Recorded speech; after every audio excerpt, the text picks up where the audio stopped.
Mu mawulire agakagwawo breaking news omukulembeze w'eggwanga erya Rwanda Paulo Kagame Rutagambwa wamu n'abayeekera aba M23 batidde era badduse mu nteeseganya ezibadde zirina okubeera mu ggwanga erya Angola mu kibuga Rwanda olunaku olwaleero nga lwe zibadde zigenda okuba nga zitandika oluvannyuma lw'obukwakkulizo oba sanctions ezikubiddwa eggwanga erya Rwanda abamu ku baduumizi ab'oku ntikko ab'amagye g'eggwanga eryo oluvannyuma lw'okubeera nti bano babagamba oba babalanga okubeera nga be bali emabega w'olutalo olugenda mu maaso mu ggwanga erya Democratic Republic of Congo era nga be baviiriddeko n'okutta abantu okugenda mu maaso mu ggwanga eryo be baviiriddeko era nga be bakozesebwa okubeera nga babba ebyobugagga eby'omu ttaka omuli gold, uranium n'ebyobugagga ebirala.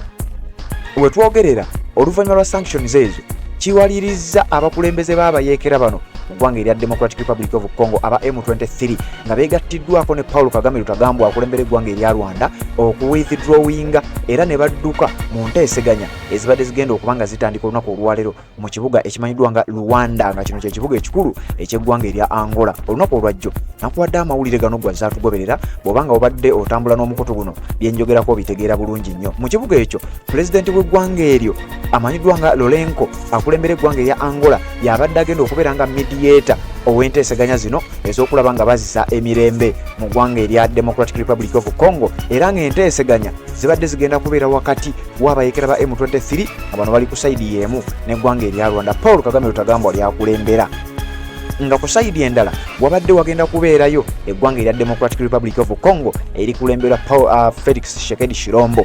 Kakati we twogerera enteeseganya zino aba M23 Paulo Kagame Rutagambwa akulembera eggwanga erya Rwanda baamaze dda okubeera nga badduka mu nteeseganya zino oluvannyuma lwa sanctions ezikubiddwa abaduumizi b'amagye mu ggwanga erya Rwanda era nga sanctions zezimu zikubiddwa abakulembeze b'abayeekera bano aba M23. Aga amawulire nga kuwadde nakugambye olunaku olwaleero tulina kye tuyita full package mawulire mangi nnyo ate nga mawulire ga ntiisa. Paulo Kagame Rutagambwa n'abayeekera ba M23 bwe bato ne badduka mu nteeseganya ezibadde zirina okuba nga zibeera mu kibuga ekimanyiddwa nga Rwanda nga kino kye kibuga ekikulu eky'eggwanga erimanyiddwa nga erya Angola. We twogerera ng'embeera ya bunkenge oluvannyuma lwa sanctions ezo ezimaze okuba nga zikubwa abakulu abaduumira amagye g'eggwanga erya Rwanda wamu n'abo abaduumira abayeekera ba M23 abali mu kugenda mu maaso n'okutirimbula abantu mu ggwanga erya DRC oba kye tuyita Democratic Republic of Congo. Kakati wuliriza okusinziira ku kiwandiiko ekifulumidde ku mukutu gw'amawulire okumanyiddwa nga Strat News Global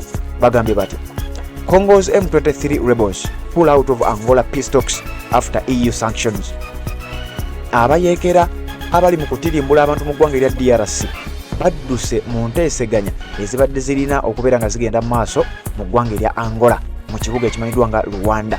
Nga bwe nkutegeezezza era nga bwe nnakuwadde amawulire gano wazaatugoberera bino byenjogerako bimanyi bulungi nnyo. Zino enteeseganya zibadde zaakubaayo era okutwalira ddala ennaku eziwera nga zibadde zaakutandika olunaku olwaleero ng'ennaku za mwezi 18 nga mediator oba abadde agenda okukubiriza enteeseganya zino abadde pulezidenti w'eggwanga erya Angola amanyiddwa nga Lorenko.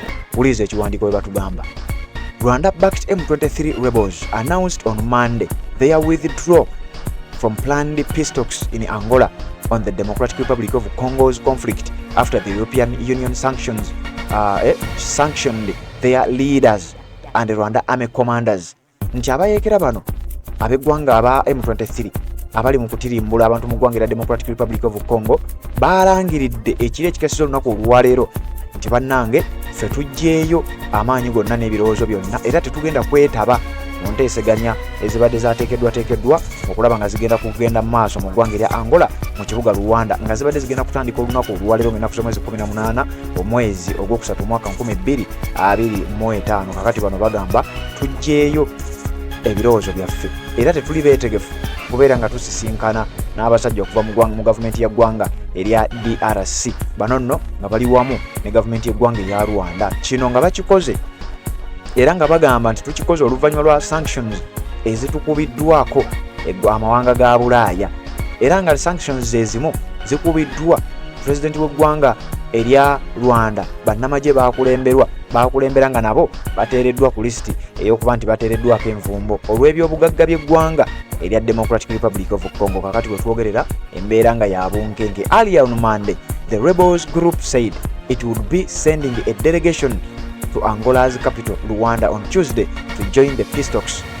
One day after Congo confirmed its participation reversing the government's long standing vow not to negotiate with the rebels.